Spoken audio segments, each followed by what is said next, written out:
तेज बारिश हो रही थी। रात का घना अंधेरा था। उस बारिश में एक गरीब सी लड़की बड़े से फार्म हाउस के गेट पर खड़ी रोते हुए मदद मांग रही थी। वह बार बार चौकीदार से कह रही थी, प्लीज मुझे अंदर जाने दो।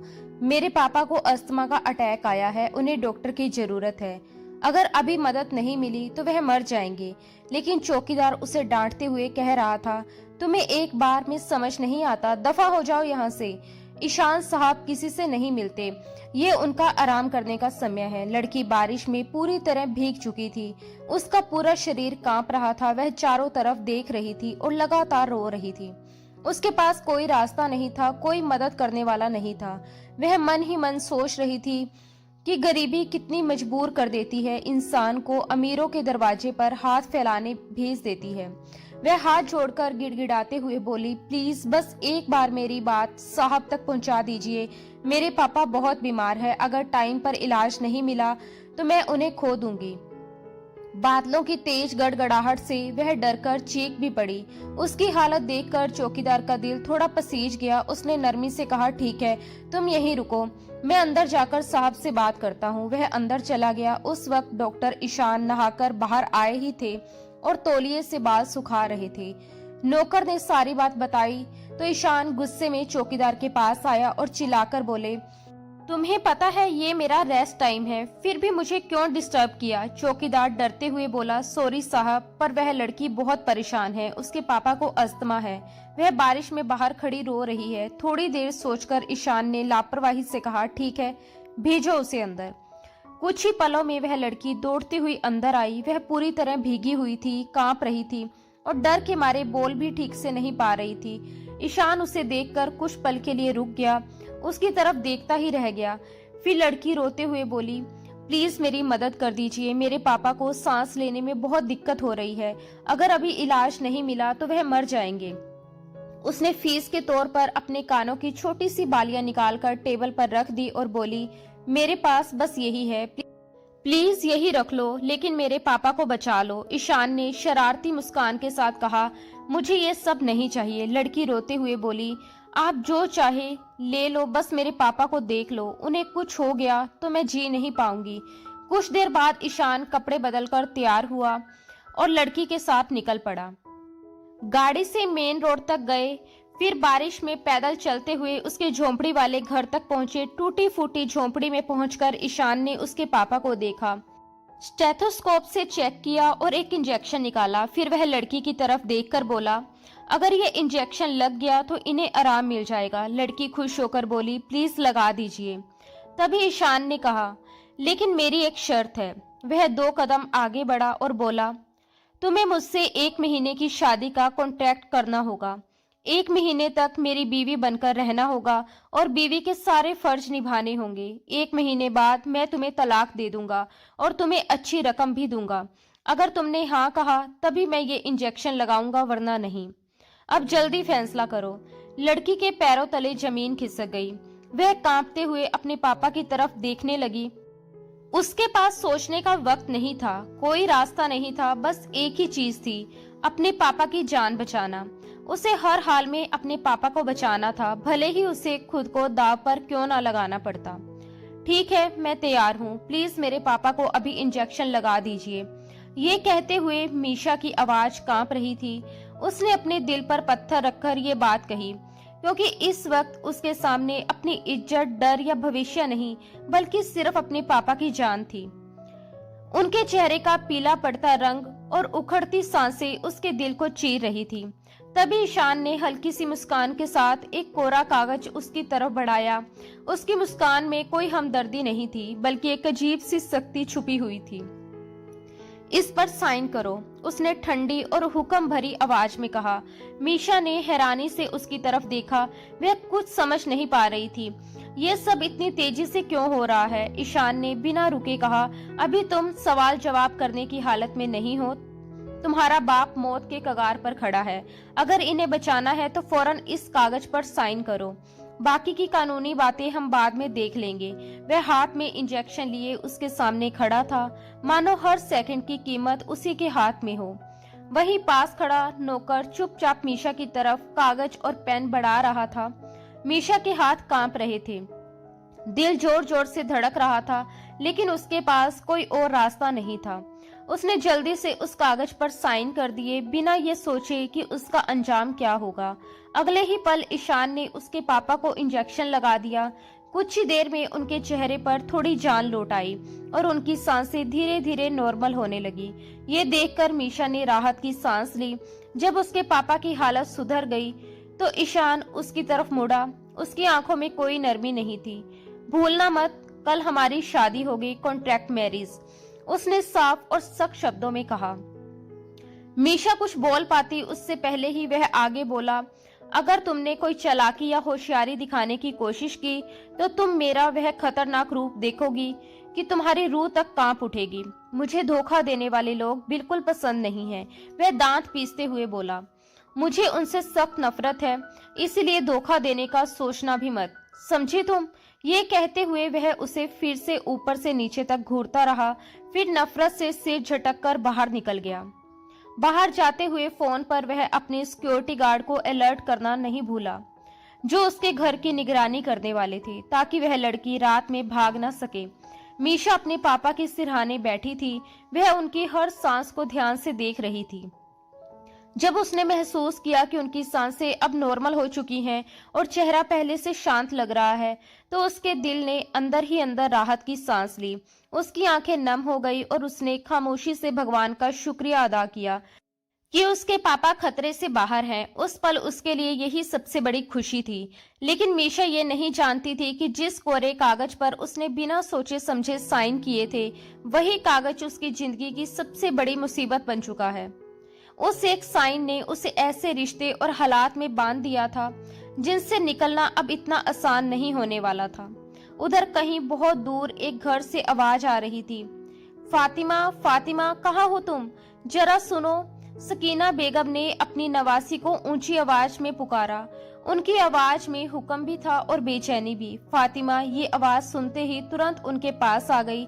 जी नानी, मैं यही हूँ, उसने सिर झुकाकर कहा। 20 साल की जवान लड़की फातिमा नानी के इस बड़े और आलीशान घर में आकर खुद को इस हवेली की बहू बनने के सपने देखने लगी थी। उसकी चाहत थी कि वह इस हवेली के इकलौते वारिस ईशान मलिक से शादी करे, जो अपनी नानी की बेहद लाडली थी। कभी यह सपना उसे बहुत करीब लगता था, लेकिन अब ये सब बीती हुई बातें जैसा लगने लगा था, क्योंकि ईशान उनसे काफी दूर हो चुका था। फिर भी सच्चाई यही थी कि हवेली की सारी दौलत उसी के नाम थी। सकीना बेगम ने नाराज होते हुए कहा, मैंने तुम्हें कुछ काम कहा था करने को, लेकिन तुमने कुछ भी ढंग से नहीं किया। माफ कीजिएगा नानी, फातिमा उंगलियां मरोड़ते हुए बोली। मैंने आपकी कोई बात कभी नहीं टाली। सकीना बेगम ने सख्त लहजे में कहा, देखो ईशान आ जा रहा है, इसलिए उसके खाने पीने का पूरा इंतजाम करो। सब कुछ उसकी पसंद का होना चाहिए, किसी तरह की कोई शिकायत नहीं होनी चाहिए। फिर उन्होंने अपनी आवाज धीमी करते हुए कहा, और इस बार वह तुमसे शादी करके ही जाए। उसके करीब रहने की कोशिश करना। जी जी, जैसा आपने कहा है वैसा ही होगा, फातिमा ने पूरे भरोसे से कहा। इस बार ईशान मुझसे शादी करके ही जाएगा, सकीना बेगम ने चेतावनी देते हुए कहा। हाँ, और ये भी याद रखना कि हमारे पास अब सिर्फ 1 महीना है। इस 1 महीने में तुम्हें वारिस की खुशखबरी सुनानी है, ताकि ईशान कहीं और जाने के बारे में सोच भी ना सके। फातिमा पूरे यकीन के साथ बोली, मैं उसे अपने हुस्न और मोहब्बत के जाल में इतना डुबो दूंगी कि उसकी जुबान पर सिर्फ मेरा ही नाम होगा। लेकिन सकीना बेगम ये अच्छी तरह जानती थी कि ईशान इतनी आसानी से किसी के जाल में फंस जाए, ये नामुमकिन है, फिर चाहे वह मोहब्बत का जाल ही क्यों ना हो। उन्होंने हल्का सा सिर झटका और आगे बढ़ गई। उधर मीशा अपने बीमार बाप को साथ लेकर घर छोड़कर वहां से भागने की कोशिश कर रही थी, लेकिन वह ज्यादा दूर नहीं जा पाई। ईशान के आदमियों ने उसे पकड़ लिया। अपने बीमार बाप को लेकर कहां भाग रही थी, किसी ने सख्त आवाज में पूछा। मीशा को ईशान के इरादे बिल्कुल ठीक नहीं लग रहे थे। इसी डर की वजह से वह मुश्किल से अपने पापा को संभालते हुए वहां से निकलना चाहती थी, लेकिन किस्मत ने उसे मौका नहीं दिया। वह पकड़ी गई। ईशान के आदमी उसे पकड़कर सीधे ईशान के सामने ले आए। कुछ पूछा है तुमसे? ईशान की आवाज में गुस्सा साफ झलक रहा था। कहाँ भाग रही थी? इस बार वह जोर से दहाड़ा। मीशा डर के मारे अपने पापा के पीछे छिप गई। उसके पापा इकबाल कुरैशी तकलीफ से आंखें मीचते हुए जोर जोर से खांसने लगे। खांसी के साथ खून भी निकल आया। उन्होंने कांपते हाथों से ईशान के सामने हाथ जोड़ दिए। साहब, गलती हो गई, मेरी बच्ची को माफ कर दीजिए, वह टूटती आवाज में बोले। ईशान ने ठंडे लहजे में कहा, तुम्हारी बेटी मेरे साथ शादी कर रही है। रात तक ये शादी के लिए तैयार थी और आज ये भाग रही है। शायद ये मेरे गुस्से से अभी वाकिफ नहीं है। ये कहते हुए ईशान ने धीरे धीरे अपना दायां हाथ उसकी तरफ बढ़ाया। नहीं प्लीज, मीशा जोर से चिल्लाई और भागकर एक पिलर के पीछे छिप गई। उसका पूरा शरीर कांप रहा था। रास्ते में उसे तेज बुखार था। पूरा जिस्म थकान से टूट चुका था, लेकिन इस हालत में भी वह भागने की कोशिश कर रही थी। उसे बस सामने खड़े उस आदमी से बहुत डर लग रहा था। ईशान ने आगे बढ़कर उसे बाजू से पकड़ा और अपने सामने खींच लिया। शादी का वक्त आ चुका है, चलो मेरे साथ, उसने सख्ती से कहा और उसका हाथ पकड़कर आगे बढ़ने लगा। छोड़िए मुझे अब से शादी नहीं करनी, मीशा जोर से चिल्लाई। उसकी आवाज डर से कांप रही थी। ईशान ने उसे घूरते हुए कहा, तो फिर बिना शादी के 1 महीना अपने साथ रखूंगा तुम्हें और अपनी वहशत की ऐसी छाप छोड़ूंगा कि तुम सिर्फ मौत मांगोगी।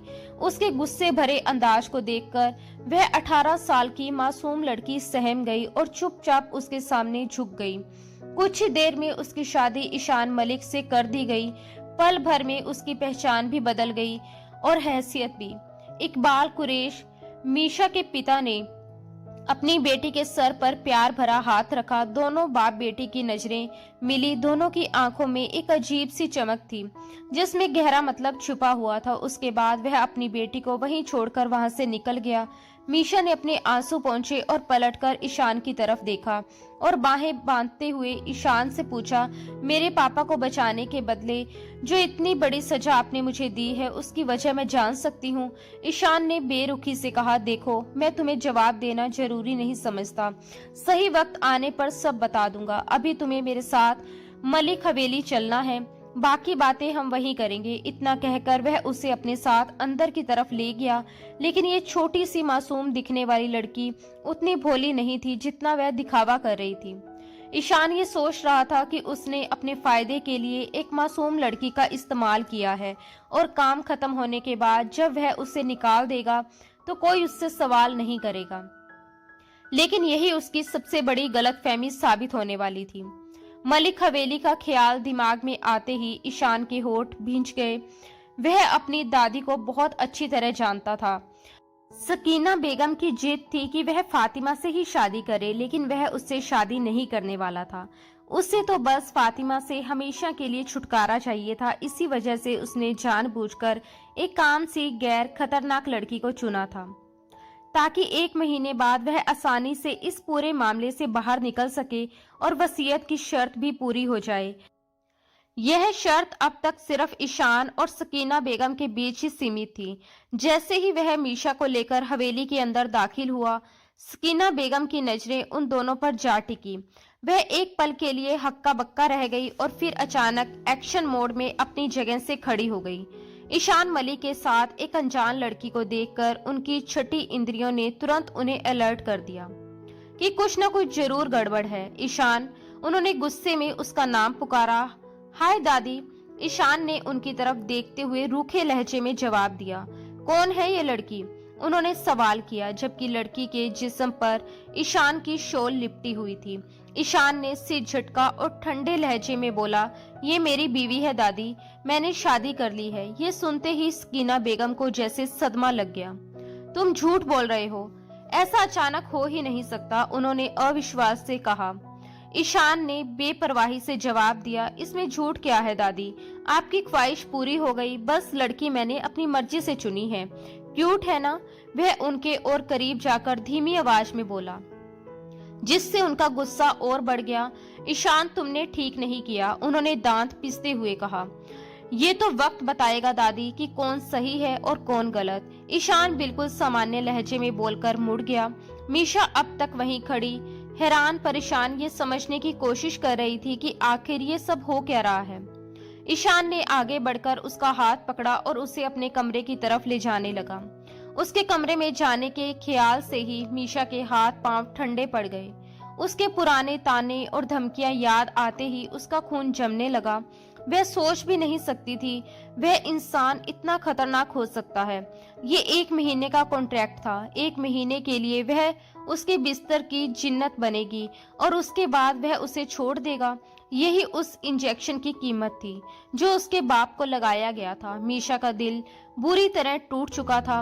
ईशान उसे कमरे में लाया और गुस्से में बिस्तर पर जोर से धक्का दे दिया। वह अब भी गुस्से से भरा हुआ था। ईशान ने सख्ती से कहा, मुझे इस तरह मत देखो। तुमने भागकर जो गलती की है उसकी सजा तुम्हें जरूर मिलेगी। ये कहते हुए उसने अपनी पैंट से बेल्ट निकाली। बेल्ट देखते ही मीशा पूरी तरह घबरा गई। मीशा ने डरते हुए कहा, प्लीज मुझे मत मारिए, आइंदा मैं नहीं भागूंगी। ईशान ने झुककर उसके मुंह को सख्ती से पकड़ा और कड़े लहजे में बोला, और मेरी इजाजत के बिना इस कमरे से बाहर भी मत निकलना, समझी तुम? मीशा ने गहरी सांस भरी और अपनी बिखरी हुई अनियमित सांसों को संभालने की कोशिश करने लगी। उसका सीना तेजी से ऊपर नीचे हो रहा था। ईशान उसके बाद वॉशरूम की तरफ बढ़ गया। उसके जाते ही मीशा ने खुद को किसी तरह संभाला और पूरे कमरे का बारीकी से जायजा लेने लगी। वह यहाँ यूं ही नहीं आई थी। उसके आने के पीछे एक खास मकसद था। जैसे ही उसका काम पूरा होगा वह इस जगह को हमेशा के लिए छोड़ देगी। तब तक वह ईशान को खुद से जितना हो सके दूर रखना चाहती थी, लेकिन उसकी बातें और उसके इरादों का मतलब समझते ही वह अंदर से पूरी तरह कांप उठी थी। उधर ईशान शावर के नीचे खड़ा था। ठंडा पानी उसके जिस्म पर गिर रहा था, लेकिन उसके अंदर आग लगी हुई थी। वह इस लड़की को एक आम सीधी सादी और बेबस लड़की समझकर सिर्फ 1 महीने के लिए शादी करके लाया था। लेकिन बीती रात उसके प्राइवेट डिटेक्टिव ने उसे इस लड़की के बारे में जो जानकारी दी थी वह जानकर ईशान तब से बेचैन था। ये लड़की उसे धोखा दे रही थी। वह धोखे से उसकी जिंदगी में दाखिल हुई थी और शायद उसे लग रहा था कि उसने ईशान को बेवकूफ बना लिया है, जबकि ईशान ऐसा इंसान नहीं था। वह तो उड़ती चिड़िया के पर भी गिन लेता था। फार्म हाउस से सटा हुआ पूरा इलाका उसी का था। वहाँ कौन रहता है, कौन आता जाता है और कौन क्या कर रहा है, उसे सब पता रहता था। गुस्से में उसने पूरा शैम्पू अपने ऊपर उड़ेल लिया। वह हद से ज्यादा गुस्से में था क्योंकि जो जानकारी उसे मिली थी उसके मुताबिक ये लड़की रातों रात उसके इलाके में आई थी और उसे लगा था कि ईशान इस बात से अनजान होगा। लेकिन ईशान अनजान रहता ही कहाँ था। वह तो एक टिश्यू तक खरीदता था तो उसका ब्रांड चेक करता था। यहाँ तो वह इस लड़की को अपनी जिंदगी में शामिल कर चुका था, भले ही सिर्फ 1 महीने के लिए ही सही, लेकिन वह उसकी बीवी बनकर उसकी हवेली में रहने वाली थी। जिस बाप के खातिर वह ये शादी करके उसके साथ आई थी वह बाप एक ही रात में ठीक हो गया था। ईशान ने झुंझलाकर सिर झटका। दरअसल उसे पहले ही शक हो गया था, जो प्राइवेट डिटेक्टिव की सारी बातें सुनकर यकीन में बदल गया। ईशान को अच्छी तरह पता था कि उसने उसके बाप को जो इंजेक्शन लगाया था वह किस चीज का था। उसने गुस्से में दीवार पर जोर से मुक्का मारा। लेकिन एक बात अब भी साफ नहीं थी, वह लड़की आखिर कौन थी, उसे धोखा क्यों दे रही थी। ईशान को सब कुछ जानना था और वह इतनी आसानी से बताने वाली नहीं थी। शावर बंद करके वह तौलिया लपेटे हुए बाहर आया। मीशा अब भी उसी जगह बैठी हुई थी। ये देखकर ईशान को हैरानी हुई। उसे उम्मीद थी कि वह जिस भी मकसद से आई है यो चुपचाप नहीं बैठेगी, लेकिन वह बार बार उसे गलत साबित कर रही थी।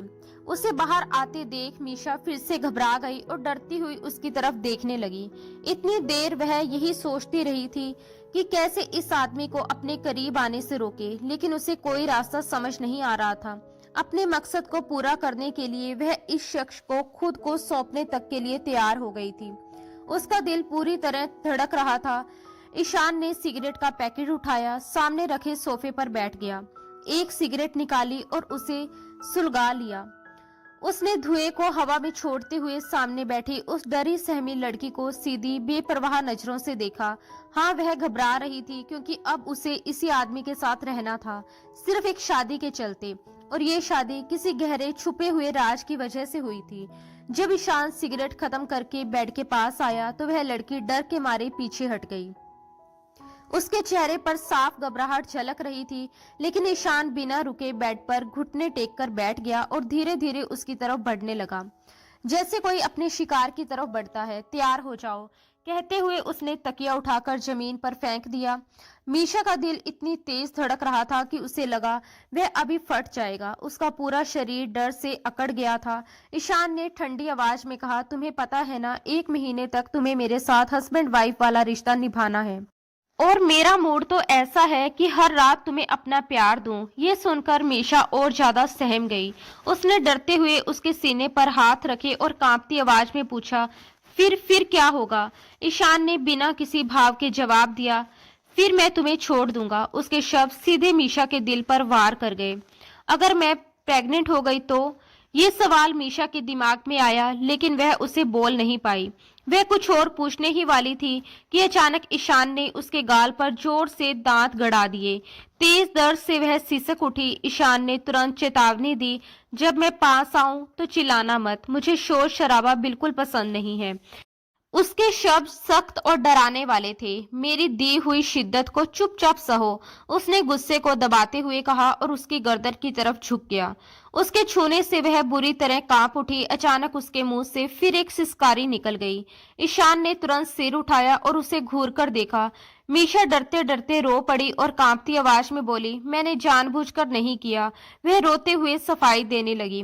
तब ईशान ने ड्रॉर खोली और उसमें से टेप निकाल ली। उसकी आंखों में सख्ती थी। तुम ऐसी नहीं मानोगी, वह ठंडे लहजे में बोला, इसका इलाज करना पड़ेगा।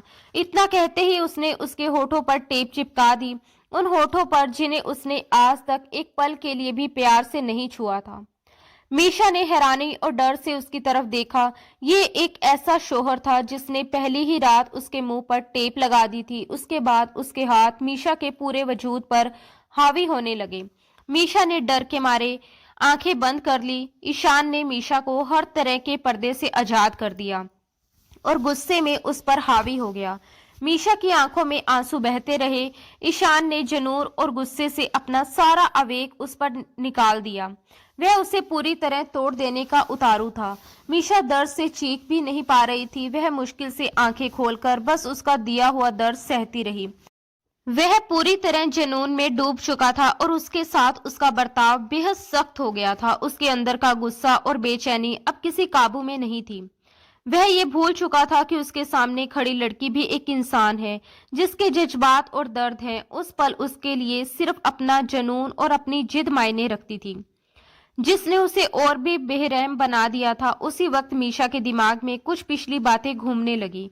मीशा, कुछ भी हो जाए उसे खुद को छूने मत देना।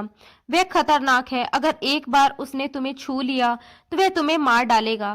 प्रॉमिस करो तुम मेरा बदला लोगी, लेकिन अपनी इज्जत की जान से भी ज्यादा हिफाजत करोगी। दिमाग में घूमती ये बातें उसके होश उड़ा रही थी और अगले ही पल वह बेहोश हो गई। ईशान गहरी सांसें भरते हुए उसे देखने लगा, जिसका पूरा वजूद पसीने में डूबा हुआ था। ये तो कमसीन लड़की है। ये समझ आते ही ईशान ने तुरंत खुद को उससे अलग किया। मैंने इसे दर्द दिया, मुझे शांत रहना चाहिए था। ये तो कम उम्र की है। लेकिन अचानक वो और जोर से उसमें समाता हुआ उसे तकलीफ देता चला गया। कुछ देर बाद उसने फिर मीशा को देखा और बोला, मीशा आंखें खोलो। उसे इस तरह बेहोश देखकर ईशान ने खुद को संभालने की कोशिश की, मगर बेचैनी उसके चेहरे पर साफ झलक रही थी। इसे क्या हो गया, ये सोचते ही उसका दिल घबरा उठा। उसने तुरंत आगे बढ़कर उसके दिल की धड़कन जांची। धड़कन बेहद धीमी थी, जैसे किसी अनहोनी की चेतावनी दे रही हो। घबराहट में उसने झट से उसके होठों पर लगी टेप उतार दी। उसके होठ असामान्य रूप से लाल पड़ते जा रहे थे। सांसें भी सामान्य नहीं लग रही थी, जिससे ईशान की चिंता और गहरी हो गई। उसने जांच के लिए हल्के से उसके होठों को छुआ ताकि सांस की स्थिति समझ सके। हालात गंभीर देख वह बिना देर किए झुक गया और प्राथमिक उपचार के तौर पर उसे कृत्रिम सांस देने लगा, ताकि उसकी सांसें फिर से सामान्य हो सके। ये वही लड़की थी जिसे उसने पूरी रात नजर उठाकर देखना भी जरूरी नहीं समझा था। अब वही उसकी पूरी चिंता का कारण बन गई थी। हालात की नाजुकता ने उसे भीतर तक हिला दिया। उसे होश में लाने की कोशिश करते हुए ईशान का दिल तेजी से धड़कने लगा। डर और जिम्मेदारी एक साथ उसके सीने पर भारी पड़ रहे थे। उस पल उसे पहली बार एहसास हुआ कि किसी अनजान की सांसें भी इंसान को इस कदर बेचैन कर सकती हैं। ये उसके लिए पहली बार था कि वह किसी की इतनी नाजुक हालत के इतने करीब था। होश में लाने की कोशिश करते हुए वह पूरी सावधानी से उसे कृत्रिम सांस देता रहा ताकि उसकी सूखती सांसें फिर से सामान्य हो सके। मीशा को अचानक ऐसा लगा जैसे उसकी सांस रुक रही हो और उसी झटके में उसने आंखें खोल दी। अपने ऊपर झुके ईशान मलिक को देखते ही उसका दिल जोर से धड़क उठा और डर फिर से उस पर हावी हो गया। उसे लगा जैसे वह अब भी उसके घेरे में फंसी हुई है। वह खतरनाक इंसान है। ये आवाज एक बार फिर उसके कानों में गूंजने लगी। उसका पूरा वजूद सहर उठा। ईशान ने उसके होठों से अपनी सांसें वापस खींचकर अपनी तेज चल रही सांसों को ठीक किया और मुस्कुराया। मैंने तुम्हारे पूरे वजूद को देखा है, लेकिन जो मजा इन होठों के छूने में था वह कहीं नहीं मिला। उसे एक सुकून सा मिला। उसने उसके सीने पर अपना सिर टिकाया और आंखें बंद कर ली। मीशा शर्म से सुंगड़ गई। अचानक खुद को इस तरह उसके इतने पास पाकर उसका चेहरा गर्म हो उठा। दिल जोर जोर से धड़क रहा था और उस भारीपन को वह अपनी हर सांस के साथ महसूस कर रही थी। उसकी सांसें अनियमित हो गई। घबराहट और झिझक के बीच उसने छटपटाकर खुद को थोड़ा पीछे हटाने की कोशिश की, मानो इस स्थिति से निकल जाना चाहती हो। लेकिन ईशान ने उसकी कोशिश को नाकाम करते हुए उसकी धड़कनों के पास इतनी जोर से काट लिया कि मीशा दर्द और हैरानी से करा उठी। उसकी आंखों में पानी भर आया। वह कुछ समझ पाती उससे पहले ही उसकी सख्त आवाज कानों में गूंज गई। हिलना मत, मेरी नींद खराब नहीं होनी चाहिए। ये कहकर वह फिर से आंखें बंद कर उसी मुद्रा में उससे लिपट गया, जैसे कुछ हुआ ही ना हो। उसकी पकड़ ढीली होने का नाम नहीं ले रही थी। मीशा ने उसकी ओर देखा, उसके भारी भरकम जिस्म को देखा जिसके सामने वह खुद को एक नाजुक सी गुड़िया जैसा महसूस कर रही थी। उसके मन में कई बातें थी, बहुत कुछ कहना चाहती थी, लेकिन वह उसकी बात सुनने वाला तो था नहीं। इसलिए मीशा ने भी चुपचाप आंखें बंद कर ली और वहीं लेटी रही। उधर दूसरे कमरे में फातिमा अपनी नानी से शिकायती लहजे में कह रही थी, आपने तो कहा था कि ईशान मुझसे शादी करेगा, लेकिन वह तो किसी और लड़की को ले आया। अब मेरा क्या होगा? उसकी आवाज में गुस्सा भी था और बेबसी भी।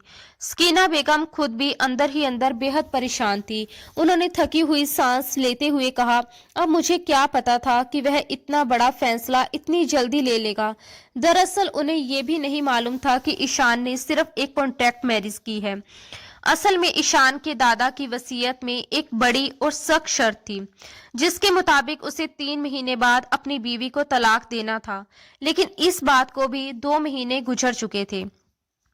अब उसके पास सिर्फ 1 महीना ही बचा था। उस वसीयत में उसके दादा की ये शर्त सिर्फ एक ही तरीके से हट सकती थी, मगर सकीना बेगम नहीं चाहती थी कि ईशान उस शर्त को पूरा करे। उनकी चाहत तो यही थी कि ये नई आई हुई लड़की जल्द से जल्द तलाक लेकर इस घर से चली जाए। अब मैं क्या करूंगी? फातिमा फिर से गुस्से में बोली, मेरा यहाँ आने का क्या फायदा हुआ? सकीना बेगम ने ठंडे दिमाग से जवाब दिया, अभी सही मौका है अपनी अदाएं दिखाने का। फिक्र मत करो, खुद को सजाओ सवारो, ईशान की पसंद का खाना बनाओ और उसे अपनी तरफ खींच लो। ये कहते हुए उन्होंने उसे एक गहरी चालाक नजर से देखा। फातिमा अब नए नए प्लान बनाने लगी। ईशान डॉक्टर था और इन दिनों लीव पर था, लेकिन फातिमा को ऐसी चाल चलनी थी कि उसे कुछ भी पता ना चल सके, क्योंकि वह बहुत होशियार था। इसलिए फातिमा को सोच समझकर हर कदम उठाना था। अगली सुबह मीशा पूरी तरह तैयार होकर ड्रेसिंग रूम से बाहर निकली ही थी कि ईशान की सख्त आवाज ने उसे वहीं रोक दिया। वहीं रुक जाओ। उसके कदम जैसे जमीन में गड़ गए। दिल तेज धड़कने लगा। ईशान उसके करीब आया और उसकी नजर सीधे उसकी गर्दन पर चली गई, जहां पिछली रात के बने उसके सख्त निशान अब भी साफ दिख रहे थे। उसने होंठ भींच लिए और जैसे ही उसकी नजर मीशा के जालीदार दुपट्टे पर पड़ी, उसका गुस्सा और भड़क उठा। इस हाल में बाहर जाओगी? उसकी आवाज में झुंझलाहट और हुक्म दोनों थे। आईने में खुद को देखते ही मीशा शर्म से लाल हो गई। उसकी उंगलियां अनायास ही अपनी गर्दन की तरफ बढ़ी। वह जानती थी कि इन निशानों को छुपाना आसान नहीं है। अलमारी से शॉल निकालो, ईशान ने सपाट लहजे में कहा। मीशा चुपचाप अलमारी की तरफ बढ़ी और थोड़ी देर बाद परेशान होकर बोली, यहाँ तो सिर्फ मर्दों वाले शॉल है, तो क्या हुआ, एक ले लो, वह लापरवाही से बोला और वहीं खड़े खड़े खुद पर परफ्यूम छिड़कने लगा। मीशा ने ब्राउन रंग का एक शॉल निकाला और खुद पर अच्छी तरह लपेट लिया। फिर हल्का सा मुंह बनाकर उसकी तरफ देखा और दिल ही दिल उसे कोसने लगी कि ऑनलाइन कपड़े मंगवा सकता था पर शॉल नहीं। तभी ईशान बोला, मैंने ऑनलाइन ऑर्डर कर दिया है, तुम्हारी कुछ जरूरी चीजें और शॉलें भी मंगवा ली हैं, तब तक तुम यही मेरी शॉल ओढ़ोगी। ये कहते हुए वह उसके करीब आया और अपने हाथों से शॉल को उसके चारों तरफ और अच्छे से लपेटने लगा। वह उसकी आंखों में झांककर बात करता रहा। मीशा पहले तो शर्म से सिर झुकाती चली गई, लेकिन उसका इस तरह बेसुध होकर उसे देखना वह नोट कर रही थी। खुद भी अनजाने में उसकी आंखों में देखने लगी। कुछ पल यूं ही गुजर गए। दोनों आसपास का होश भूलकर एक दूसरे में खो से गए थे। चलो बाहर आ जाओ, अचानक ईशान ने चेहरा मोड़ते हुए कहा। किसी को पता नहीं चलना चाहिए कि तुम्हारी असली पहचान क्या है। जैसा मैंने समझाया था वैसा ही बर्ताव करना। और ये कहकर वह आगे बढ़ गया। मीशा मन ही मन सोचने लगी, मेरी पहचान तो तुम्हें भी पता नहीं चलेगी ईशान, फिर किसी और को क्या पता चलेगी। दोनों आगे पीछे सीढ़ियां उतरते हुए नीचे आ रहे थे और उन्हें इस तरह एक साथ आता देखकर स्कीना बेगम के दिल पर जैसे छुरियां चल गई। उसी पल ईशान ने मीशा का हाथ थाम लिया। मीशा ने हैरानी से उसकी तरफ देखा, लेकिन उसने हाथ नहीं छुड़ाया। ईशान उसी तरह उसका हाथ थामे नीचे उतरा। ये देखकर फातिमा के अंदर जलन की आग और भड़क उठी। ईशान ने सबको एक साथ हेलो कहा और वहीं बैठ गया। मीशा ने भी सबकी तरफ देखकर धीमे से हेलो कहा और चुप हो गई। तुम्हारा क्या नाम है? स्कीना बेगम ने दिखावटी मुस्कुराहट के साथ पूछा, जबकि उनके दिल में क्या चल रहा था ये ईशान अच्छी तरह जानता था। जी मीशा, उसने धीमे से जवाब दिया। तुम्हारे माँ बाप का भी तो कुछ नाम होगा, कोई परिवार होगा। ये सवाल ईशान को निशाना बनाकर किया गया। मीशा ने गुस्सा पीकर खुद को संभाला। वह बहादुर थी और जवाब देना जानती थी, लेकिन वह ईशान की जिंदगी में एक मासूम लड़की बनकर आई थी, इसलिए फिलहाल चुप रहना जरूरी था। इसकी पहचान ईशान से है, ईशान ने सपाट और सख्त लहजे में कहा, और आप सबके लिए इतना जानना ही बहुत है। उसकी बात सुनकर स्कीना बेगम गुस्से के मारे दांत पीसकर रह गई। यह दिखने में तो खानदानी नहीं लग रही। स्कीना बेगम ने एक और जहरीला ताना मारा। ये सुनते ही ईशान की गहरी खुली नजरें सीधे उन पर जा टिकी। कमरे का माहौल एक पल में सख्त हो गया। जरूरी नहीं कि खानदानी दिखने वाला हर कोई खानदानी ही हो, वह कड़े स्वर में बोला। अक्सर खानदानी लोग भी अंदर से काफी घटिया निकल आते हैं। उसके शब्द सीधे दिल पर वार कर रहे थे। ये कहकर उसने मीशा की तरफ देखा और आदेश देते हुए कहा, मेरे वापस आने तक तुम कमरे में ही रहोगी, बाहर नहीं निकलना। जो भी चाहिए होगा रूम तक पहुंचा दिया जाएगा। वह उसकी तरफ झुका, बड़े सलीके और अपनत्व से उसकी शॉल को ठीक किया और फिर पीछे हट गया। मीशा ने बिना कुछ कहे हाँ में सिर हिला दिया। ईशान के जाते ही वह चुपचाप अपने कमरे में आ गई। दरवाजा बंद किया, शॉल उतारकर एक तरफ रख दी और फिर दुपट्टा भी उतारकर अलग रख दिया, मानो अब किसी दिखावे की जरूरत ही ना हो। उधर ईशान अपने लैपटॉप पर उसकी हर हरकत देख रहा था। वह जानबूझकर उसे कमरे में अकेला छोड़कर आया था, क्योंकि वह जानना चाहता था कि इस शादी का असली मकसद आखिर है क्या। कमरे में मीशा अब अलमारी खोलकर उसमें झांक रही थी। तभी वहां से एक चाबी निकालते हुए उसने ईशान के होश उड़ा दिए। वह चाबी हाथ में लेकर सीधे एक बड़ी सी तस्वीर के पास जाकर खड़ी हो गई। भारी फ्रेम में ईशान पूरे रोब के साथ खड़ा था। एक हाथ जेब में डाले मीशा ने पास पड़ी कुर्सी उठाई और पूरी ताकत से तस्वीर पर दे मारी। फ्रेम चकनाचूर होकर जमीन पर बिखर गया। ईशान हैरान होकर ये सब देखता रह गया।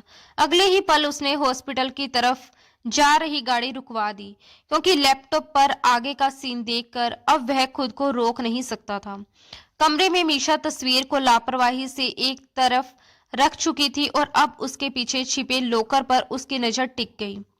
कांपते हाथों से उसने चाबी लगाकर लॉकर घुमाया। उसकी आंखों से आंसू लगातार बहते चले जा रहे थे। इसी वजह से तो वह आज यहाँ थी। सब कुछ खो देने के बाद इस हवेली तक पहुंची थी। मेन लॉक खुला, फिर अंदर का लॉक 2-3 बार एक खास नंबर से घुमाने पर वह भी खुल गया। उसने अपने गालों पर बहते आंसू को जोर जोर से पहुंचा और लॉकर को पूरी तरह खोल दिया। तभी पीछे से गुस्से में डूबी ईशान की आवाज गूंजी, तुम्हें इस लॉकर का कैसे पता चला? मीशा कुछ और कर पाती उससे पहले ही उसके चेहरे का रंग सफेद पड़ गया। कदमों की आहट अब बहुत करीब थी। वह सांस रोके खड़ी रह गई, पलटकर देखने की हिम्मत नहीं जुटा पा रही थी। ईशान बिल्कुल उसके पीछे खड़ा था। उसने अचानक उसके कान की लो को दांतों तले सख्ती से दबा लिया।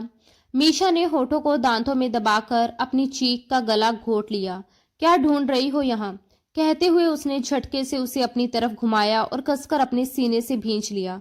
मीशा तो पत्थर बनी खड़ी थी। वह पकड़ी जा चुकी थी और वह भी इतनी जल्दी। वह हर रात उसकी शिद्दत सह नहीं सकती थी, इसलिए आज ही सब कुछ खत्म करके यहाँ से निकल जाना चाहती थी। लेकिन अब वह ईशान के हाथों पकड़ी जा चुकी थी। अब ईशान उसके साथ क्या करेगा, इसी सोच से उसके हाथ पैर ठंडे पड़ने लगे। कुछ पूछ रहा हूं तुमसे, जवाब दो, ईशान ने सख्ती से कहा। उसकी आवाज में धमकी साफ झलक रही थी। वरना जेल में बंद कर दूंगा और तुम सोच भी नहीं सकती कि उस जेल में कौन कौन से कीड़े मकोड़े मौजूद हैं। जानती हो? उसकी बात पूरी भी नहीं हुई थी कि मीशा अचानक और भी सख्त स्वर में बोली, हाँ जानती हूँ। चूहे, बिच्छू, काकरोच, मकड़ी, जहरीले कीड़े जो इंसान को एक ही दिन में इस दुनिया से खत्म कर देते हैं। वह बिना किसी डर के उसकी आंखों में आंखें डालकर बोल रही थी। उसका ये निडर अंदाज देखकर ईशान एक पल को हैरान रह गया। कौन हो तुम? ये सवाल उसके मुंह से लगभग फिसल गया, जिस पर मीशा के होठों पर तंजिया मुस्कान उभर आई। ईशान मलिक, मशहूर डॉक्टर जिसके पास अपने डिटेक्टिव हैं, वह व्यंग्य से बोली। फिर भी यह नहीं जान सका कि जिससे वह शादी कर रहा है वह कौन है। उसकी बात सुनकर ईशान 2 कदम पीछे हटा। क्या कहना चाह रही हो तुम? साफ साफ कहो। उसके माथे पर बल पड़ गए। तभी मीशा हल्के से हंसते हुए उसके कान के करीब आई और धीमे लेकिन जहरीले लहजे में बोली, बताया तो भी मार दोगे? नहीं बताया तो भी मार दोगे? तो अच्छा है ना, मार दो। तुम सारी जिंदगी इसी गम में जलते रहो कि मीशा थी कौन। उस पल ईशान को उसकी आंखों में अपने लिए सिर्फ जहर नजर आया। ये कोई आम लड़की नहीं थी, ये उसकी दुश्मन थी। लेकिन कौन, वह समझ नहीं पा रहा था। उसका ध्यान जरा सा भटका और उसी पल मीशा ने पास पड़ा गुलदस्ता उठाकर पूरे जोर से ईशान के सर पर दे मारा। उसके कदम लड़खड़ा गए और वह पीछे हटा। खून की एक पतली लकीर उसके माथे से निकलकर आंख के पास से होती हुई गाल पर बहने लगी। ईशान की आंखों में सिर्फ हैरानी थी। वह नाजुक सी लड़की इतनी नफरत से भरी हुई उसके सामने खड़ी थी कि उसने उस पर इतना जबरदस्त वार कर दिया। मीशा ने उसे देखते हुए फिर से गुलदस्ता उठाया और एक बार फिर उस पर वार करना चाहा, लेकिन इस बार ईशान ने उसका हाथ थामकर रोक लिया। वह पूरी ताकत लगा रही थी, जबकि ईशान उसका हाथ पकड़े उसे घूर रहा था। उसने गुलदस्ते को उसके हाथ से छीनकर दूर दीवार की तरफ दे मारा और फिर उसकी गर्दन में अपनी बाहें लपेटते हुए उसकी पीठ को अपने सीने से लगा लिया। गले पर दबाव बढ़ा तो मीशा की सांस रुकने लगी। मीशा ने खुद को छुड़ाने की पूरी कोशिश की, लेकिन वह उसकी पकड़ से निकल नहीं पा रही थी। तभी उसने नजरें झुकाई और पूरी ताकत से अपनी कोहनी ईशान की पसली में दे मारी। ईशान दर्द से करहाता हुआ एकदम पीछे हटा। मीशा के आंसू बह निकले। वह सिर हिलाते हुए टूटी सी आवाज में बोली, आज नहीं मिस्टर ईशान, आज नहीं। आज तुम्हारा हिसाब खत्म होगा।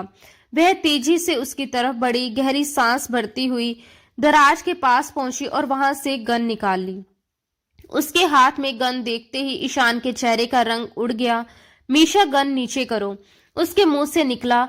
आज उसे अफसोस हो रहा था कि उसने दराज में गन क्यों रखी थी। हरगिज नहीं, वह दहकते हुए बोली, आज इस गन से गोली चलेगी। आज मीशा इकबाल कुरैशी नहीं मरेगी। आज नहीं मरेगी कुरैशी खानदान की बेटी। आज ईशान मलिक मरेगा, शाहों का बेटा, मलिक खानदान का इकलौता वारिस। उसकी नफरत भरी आवाज ईशान को जला रही थी। मीशा कुरैशी, सारा कुरैशी। ईशान परेशान सा उसे देखने लगा। क्या सारा कुरैशी से तुम्हारा कोई कनेक्शन है? इसी बीच वह पिस्तौल उसकी तरफ ताने हुए लॉकर का लॉक फिर खोलने लगी। ईशान ने उसे रोका नहीं। वह जानता था कि वह जो कर रही है उसके पीछे कोई वजह है। ये लॉकर उसका था भी नहीं, ना ही वह इसके बारे में कुछ जानता था। लॉकर खुला तो उसने अंदर से एक छोटा सा बॉक्स निकाला। बॉक्स देखते ही मीशा रो पड़ी। इससे कितनी यादें जुड़ी थी। उसने बॉक्स खोला, उसमें से एक चैन निकाली जिसके आगे एस और आई चमक रहे थे। उसे हाथ में थामे वह सिसकने लगी। ईशान हर कड़ी जोड़ने की कोशिश कर रहा था। वह कौन थी, यहाँ क्यों थी? बॉक्स से एक खत और उसके साथ एक यूएसबी ड्राइव निकली। जानते हो इस बॉक्स में क्या है? वह जहर भरे लहजे में बोली। तुम्हारी मौत का फरमान। इसमें तुम्हारी फांसी का पूरा इंतजाम करके गई है सारा कुरैशी। अब तुम्हें कोई नहीं बचा सकता। सारा का नाम सुनते ही ईशान को सब समझ आने लगा। वह सारा कुरैशी की रिश्तेदार थी। सारा कुरैशी, मीशा कुरैशी दोनों बहनें थीं।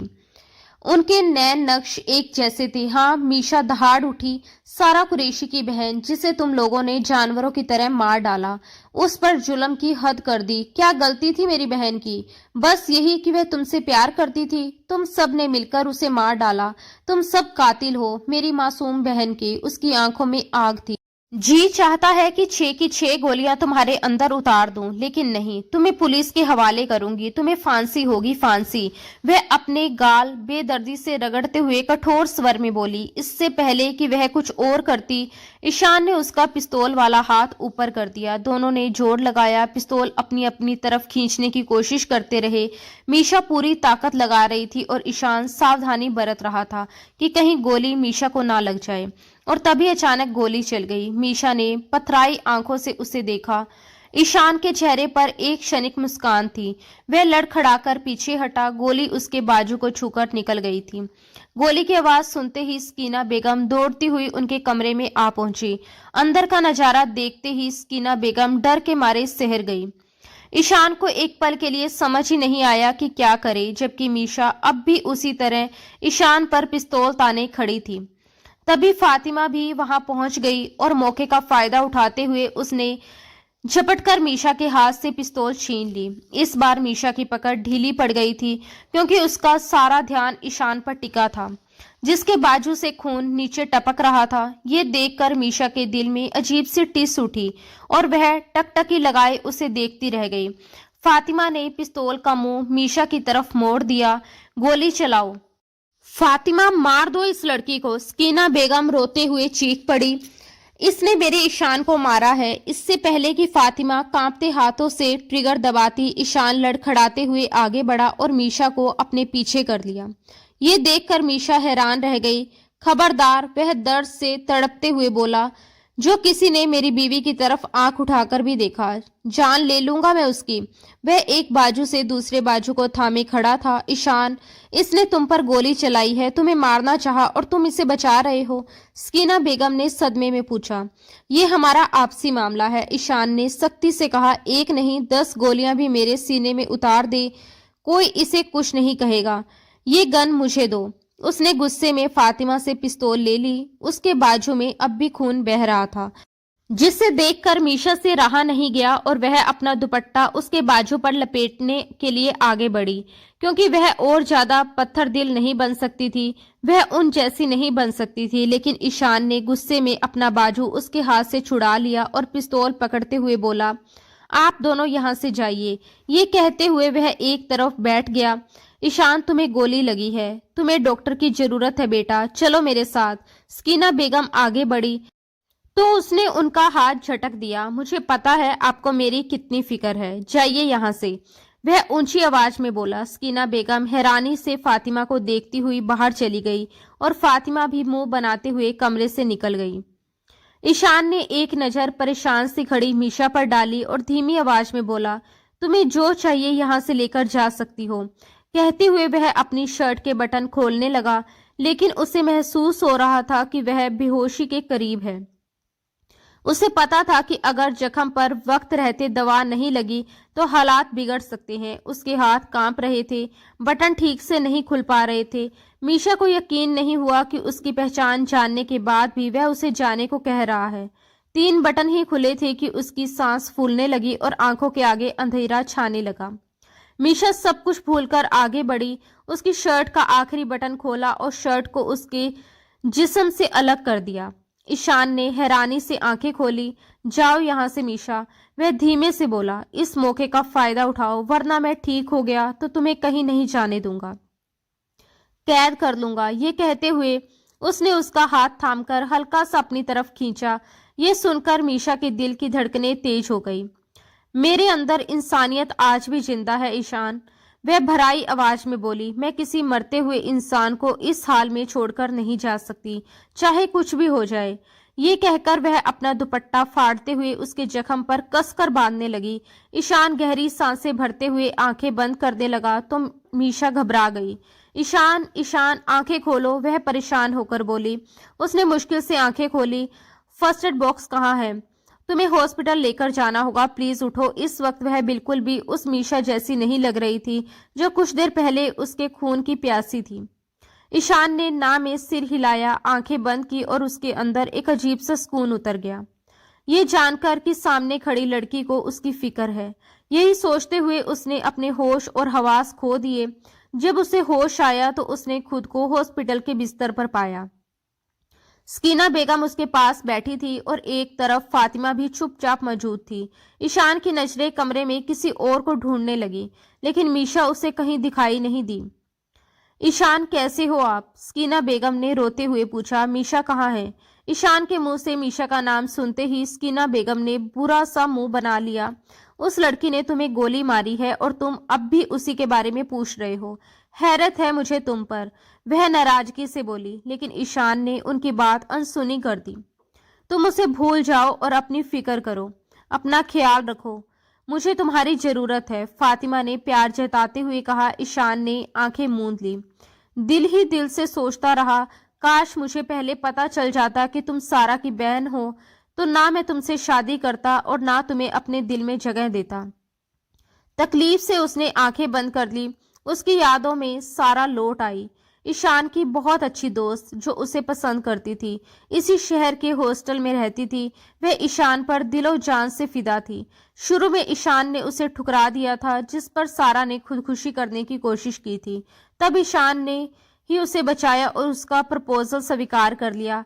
उन्हीं दिनों उसके दादा की वसीयत खुलनी थी, जिसके मुताबिक उसे एक शर्त पूरी करनी थी और 3 महीने बाद वसीयत का दूसरा हिस्सा खुलना था। मंगनी के कुछ दिन बाद ही वह अपने दोस्त के पिता के इलाज के लिए देश से बाहर चला गया और जब वापस लौटा तो उसे एक बेहद बुरी खबर मिली, सारा की अचानक मौत। ये सुनते ही वह सुन्न हो गया। उसने बहुत पता लगाने की कोशिश की कि आखिर उसके साथ हुआ क्या था, लेकिन कुछ भी साफ नहीं हो पाया। समय बीतता गया। सारा की मौत के बाद वह कई दिन उसकी यादों में ही जीता रहा, फिर धीरे धीरे जिंदगी की तरफ लौट आया। बस इतना ही पता चल पाया कि उसे गोली लगी थी और मौके पर ही उसकी मौत हो गई थी। ईशान का दिल ये मानने को तैयार नहीं था, लेकिन इसके अलावा कोई और रास्ता भी नहीं था। सारा की मौत को 2 महीने हो चुके थे और ठीक 2 महीने बाद ही उसकी जिंदगी में मीशा आई, जिसने सब कुछ हिला दिया। हॉस्पिटल से डिस्चार्ज होने के बाद उसने मीशा को ढूंढने की कोई कोशिश नहीं की। वह कहाँ चली गई उसे कुछ पता नहीं था। दिल ने उसे चाहा था, सारा उसकी दोस्त थी और हमेशा दोस्त की तरह ही उसने उसे चाहा, लेकिन मीशा में कुछ अलग था। शायद वह उसे अपना दिल दे बैठा था और वह बिना कुछ कहे, बिना कोई सफाई दिए उसे छोड़कर चली गई थी। 1 महीने के बाद दादा की वसीयत का दूसरा हिस्सा खुला, जिसमें साफ लिखा था कि ईशान को अपनी शादी 3 महीने तक निभानी होगी। अगर इन 3 महीनों में उसकी पत्नी गर्भवती हो जाती है और हवेली को वारिस देती है तो शादी कायम रहेगी, वरना ये रिश्ता खत्म समझा जाएगा। वसीयत के मुताबिक सब कुछ ईशान के नाम हो चुका था। वह जानता था कि दादा ने ये अजीब शर्त सिर्फ उसकी शादी के लिए रखी थी। गहरी सोच में डूबा वह सिर झुकाकर उठा और ज्यादा देर इंडिया में रुके बिना अमेरिका चला गया, अपनी ट्रॉमा सर्जरी की फेलोशिप पूरी करने। पूरे 2 साल बाद जब वह इंडिया वापस लौटा तो स्कीना बेगम उसे देखकर बहुत खुश हो गई। उनका मन तो यही कर रहा था कि वह बस सामने बैठा रहे और वह उसे जी भरकर प्यार से निहारती रहे। मुझे आपकी तबीयत ठीक नहीं लग रही, ईशान ने उनका ब्लड प्रेशर चेक करते हुए कहा। उसके चेहरे पर साफ चिंता झलक रही थी।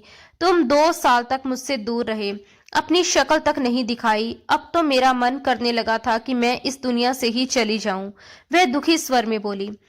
दादी, अपना ख्याल रखा कीजिए, इतनी लापरवाही ठीक नहीं है। वह बीपी की दवा देते हुए अब भी फिक्र से बोला। अब मेरी बस एक ही ख्वाहिश बची है, तुम्हारा घर बसा हुआ देख सकूं, तुम्हारे बच्चों को अपनी गोद में खिला सकूं। लगता है ये अरमान अधूरा ही रह जाएगा। सकीना बेगम की आवाज में उदासी घुल गई। उनकी बात सुनते ही ईशान का दिल बेकाबू हो उठा और मीशा की याद उसके जहन में ताजा हो गई।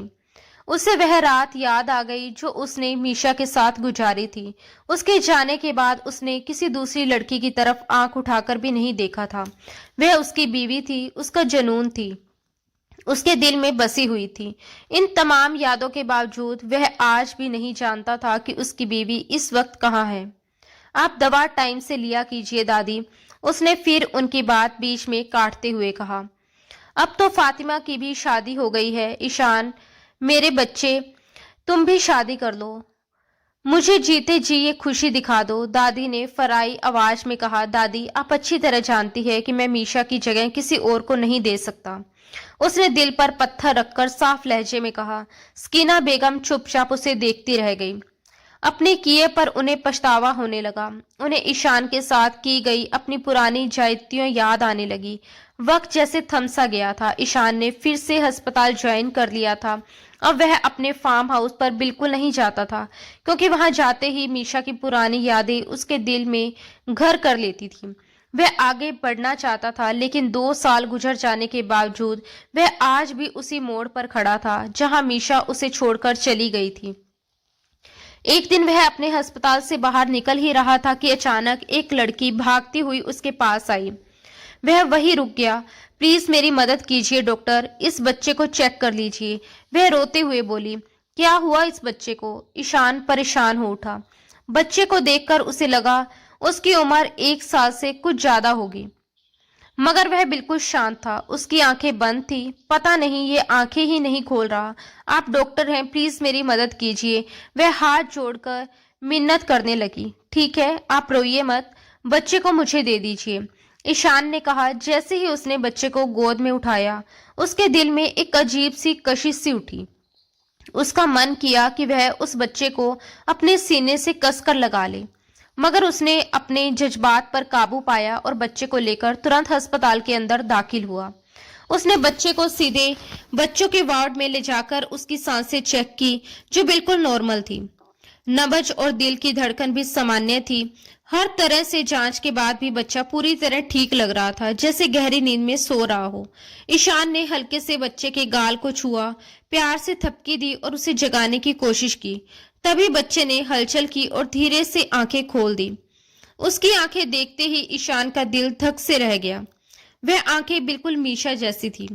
एक पल में उसकी सारी यादें ताजा हो गई। वह अनायास पीछे हटा, तभी बच्चा उसे देख मुस्कुरा दिया और अपने छोटे छोटे हाथ उसकी तरफ बढ़ाकर उसका हाथ थामना चाहा।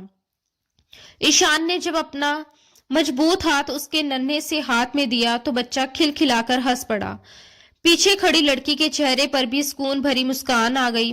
वह पल बेहद खूबसूरत था। लड़की ने चुपके से अपना मोबाइल निकाला और उस नजारे की एक तस्वीर खींच ली, फिर मोबाइल वापस पॉकेट में रख लिया। थैंक यू डॉक्टर, आपने मेरे बेटे को ठीक कर दिया। उसने आगे बढ़कर बच्चे को अपनी गोद में लिया। इस बच्चे की उम्र कितनी है? ईशान ने दिल के हाथों मजबूर होकर पूछ लिया। 1 साल 3 महीने, उसने अपने बेटे को प्यार से चूमते हुए जवाब दिया। आपकी फीस? उसे अचानक याद आया कि वह झिझकते हुए बोली, नहीं, आपका बेटा बिल्कुल ठीक है, मैंने कुछ नहीं किया, इसलिए कोई फीस नहीं बनती, ईशान ने कहा। उसकी नजरें अब भी उस बच्चे से हट नहीं पा रही थी और बच्चा भी लगातार उसे देखकर मुस्कुरा रहा था। जैसे ही वह लड़की बच्चे को लेकर बाहर जाने लगी, बच्चे ने फिर से ईशान की तरफ अपनी बाहें फैला दी, मानो कह रहा हो, मुझे अपनी गोद में ले लो। ये देखकर ईशान खुद को रोक नहीं पाया और दिल के हाथों मजबूर होकर उसने बच्चे को एक बार फिर अपनी गोद में भर लिया। बच्चा उसकी बाहों में आते ही सुकून से भर गया और ईशान का भी यही हाल था। उसका जी चाहा कि वह उसे यूं ही अपने सीने से लगाए रखे और पूरी जिंदगी यहीं थम जाए, मगर वक्त को आगे बढ़ना था। कुछ ही पलों बाद वह लड़की अपना बच्चा लेकर चली गई और ईशान वहीं खड़ा रह गया, दिल में एक अनजाना खालीपन और आंखों में अनकही कसक लिए। ईशान का दिल एकदम से बुझ गया। ना जाने क्यों उसके दिल ने उसे कुछ अलग सा एहसास दिलाया था। वह बेकाबू होकर पीछे मुड़ा और उस लड़की का पीछा करने लगा। बहुत एहतियात से उसने अपनी गाड़ी उसके पीछे लगा ली। वह लड़की टैक्सी में थी और ईशान की गाड़ी उसी टैक्सी के पीछे चल रही थी। कुछ देर बाद टैक्सी एक बड़े से बंगले के सामने जाकर रुकी। वह लड़की बच्चे को गोद में लिए अंदर की तरफ बढ़ गई। ईशान काफी देर तक यूं ही गाड़ी में बैठा रहा। उसे खुद पर हैरानी हो रही थी कि वह क्यों एक अनजान लड़की का पीछा करता हुआ यहाँ तक आ गया। उसे ये हरकत गैर जिम्मेदार न लग रही थी। तभी अचानक मौसम ने करवट बदली और तेज आंधी के साथ मूसलाधार बारिश शुरू हो गई। वह सिर झटकते हुए गाड़ी वापस मोड़ने ही वाला था कि उसकी नजर गेट पर लगी नेम प्लेट पर पड़ गई। नाम पढ़ते ही वह बुरी तरह चौंक गया। कुरैशी हाउस। उसके दिल की धड़कनें बेकाबू हो गई। वह फौरन गाड़ी से उतरा और बारिश में भीगता हुआ नेम प्लेट के पास गया। उसे लगा शायद अंधेरे और बारिश की वजह से उसकी आंखों ने धोखा खा लिया हो, मगर नहीं। वहां साफ साफ कुरैशी हाउस लिखा था। इसका मतलब साफ था, ये मीशा का घर था। जिस सच्चाई से वह खुद को सालों से दूर रखे हुए था, आज वही उसके सामने खड़ी थी। ये एहसास होते ही उसकी आंखें भर आई और वह बारिश में भीगते हुए रो पड़ा। अब उसे समझ आ रहा था कि वह बच्चे की तरफ इतना क्यों खींच गया था। उसने कांपते हाथों से बेल बजाई। थोड़ी देर बाद चौकीदार ने गेट खोला। मुझे मीशा कुरैशी से मिलना है। ईशान ने पूरे यकीन के साथ उसका नाम लिया। आप कौन हैं? चौकीदार ने उसे ऊपर से नीचे तक देखते हुए पूछा। बहुत करीबी, ईशान ने भारी आवाज में कहा। जाकर कहिएगा कि ईशान मिलने आया है, वह मना नहीं करेगी। चौकीदार उसे वही इंतजार करने को कहकर अंदर चला गया। वह कुछ पल ईशान ने कैसे काटे वह वही जानता था। हर सेकंड उसे एक एक साल के बराबर लग रहा था। वह बारिश में भीगता, बेचैनी से टहलता, गेट के खुलने का इंतजार करता रहा। आखिरकार गेट खुला और चौकीदार ने उसे अंदर आने का इशारा दिया। ईशान धड़कते दिल के साथ धीरे धीरे अंदर दाखिल हुआ। वह पूरी तरह भीग चुका था। सामने बड़े से हॉल में मीशा खड़ी थी। उसका चेहरा दूसरी तरफ था। ईशान ने गहरी सांस ली और उसे पलटते हुए देखता रहा। उसकी आंखों में आंसू थे और होठों पर हल्की सी मुस्कान। बहुत बुरी हो तुम लड़की, वह सीने पर हाथ रखते हुए बोला। चाहने वालों को कोई यूं तड़पाता है? मीशा ने मुंह फेरे फेरे अपने होठ भींच लिए। 2 साल, 1 महीना, 8 दिन, 40 घंटे और 32 सेकंड। वह टूटे हुए दर्द के साथ बोली। इतना वक्त तुम मुझसे दूर दूसरे देश में रहे, तब नहीं याद आया कि कौन बुरा है? उसकी आवाज में शिकायत भी थी और अपनापन भी। तुम छोड़कर गई थी, मैं नहीं, ईशान ने कहा। उसके सामने खड़ी उस हसीन सूरत को देखते ही उसके दिल में तूफान मच गया। उसका मन किया कि वह आगे बढ़कर उसे अपनी बाहों में भर ले। तो क्या मैं हमेशा हमेशा के लिए चली गई थी? मीशा ने तंज भरी नजरों से उसे देखा। क्या मैं इस दुनिया से चली गई थी कि वापस आना नामुमकिन हो गया था?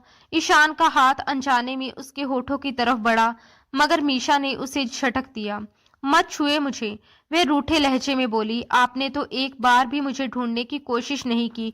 शुक्र है कि जान छूट गई। ये कहकर वह पलट गई और ईशान वहीं खड़ा रह गया, भीगा हुआ, टूटा हुआ और पहली बार अपनी गलती को पूरी तरह महसूस करता हुआ। ईशान ने अचानक उसकी कमर में हाथ डालते हुए उसे अपनी तरफ खींच लिया। मीशा सीधा उसके सीने से जा लगी। दोनों एकटक एक दूसरे को देखते रह गए, जैसे वक्त वहीं ठहर गया हो। उनके दिल एक ही ताल पर धड़क रहे थे और नजरों में बरसों से दबी वह प्यास थी जो आज भी खत्म होने का नाम नहीं ले रही थी। तू मुझे अपनी बहन का कातिल समझती थी, ईशान ने शिकायत भरे लहजे में कहा। मीशा ने गहरी सांस ली और सच उसके सामने रख दिया। मैं सच्चाई जान गई थी। सारा ने यूएसबी में एक वीडियो रिकॉर्ड करवाया था। आप यहाँ नहीं थे। उसी दौरान वह किडनैप हुई थी, उसके साथ ज्यादती हुई और फिर उसने खुदकुशी कर ली। उसे कोई गोली नहीं लगी थी। मरने से पहले उसने मेरे लिए एक वॉइस मैसेज छोड़ा था, जिससे कहा था कि उसकी जान और इज्जत दोनों चली गई हैं और मैं उसे इंसाफ दिलाऊं। मुझे लगा वह आप हैं, जबकि आप तो कुछ जानते ही नहीं थे। आप यहाँ थे ही नहीं। उसकी आवाज भरा गई।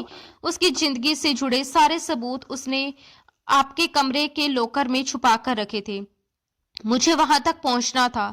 वह जिस दरिंदे की बात करती थी मुझे लगा कि आप हैं, लेकिन असल में वह उस आदमी के लिए कहती थी जिसने उसे अगवा किया था। ईशान ने दुख से सिर झुका लिया। काश मुझे पहले पता होता तो मैं उस शख्स को कड़ी से कड़ी सजा दिलवाता। उसे सजा मिल चुकी है, मीशा ने कहा। सारा को स्केच बनाने का बहुत शौक था। उसने अपने किडनैपर का स्केच बनाकर यूएसबी में सेव किया था। उसी की मदद से असली कातिल पकड़ा गया। वह उसके और करीब सिमट आई। मेरी सजा कब खत्म होगी? ईशान ने दर्द भरी आवाज में पूछा। आई एम सॉरी, मीशा ने दिल बड़ा करते हुए कहा। मैंने आपको बहुत हर्ट किया। ईशान हल्का सा मुस्कुराया। एक शर्त पर। मीशा ने भौहें उठाकर उसे देखा। वह बच्चा कहाँ है? मुझे सच जानना है। उसकी बेचैनी साफ झलक रही थी।